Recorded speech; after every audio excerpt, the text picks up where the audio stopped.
എടാ വിജയ, എന്താടാ ദാസ?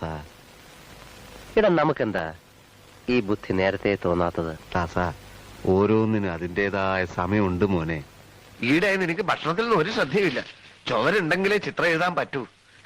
നീ വല്ലാണ്ട് മെലിഞ്ഞു പോയി. തന്നെ വല്ലാണ്ട് മെലിഞ്ഞു പോയി. ഇതൊക്കെ അഹങ്കാരം വളരെ കൂടുതലാണ്. അയ്യോ, ഞാൻ ഒരു പാവല്ല. അല്ല, ഒരു കീഴുദ്യോഗസ്ഥൻ മേലുദ്യോഗസ്ഥനോട് പെരുമാറുന്ന പോലെ അല്ല നീ എന്നോട് പെരുമാറുന്നു.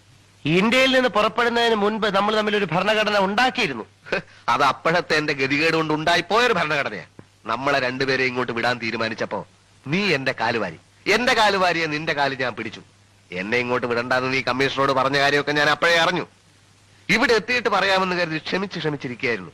ചായയോ കാപ്പിയോ ബിരിയാണി എന്താണ് വേണ്ടത് വെച്ചാൽ തന്നെത്താൻ ഉണ്ടാക്കി കഴിച്ചോളണം. നീ എന്നെ ചതിക്കുകയായിരുന്നു. ഞാൻ പതുങ്ങി ഇരിക്കുകയായിരുന്നു. ഞാനിവിടെ വന്നത് നിന്റെ തുക്കട കേസ് പിടിക്കാനൊന്നുമല്ല, എനിക്ക് വേറെ ജോലിയുണ്ട്.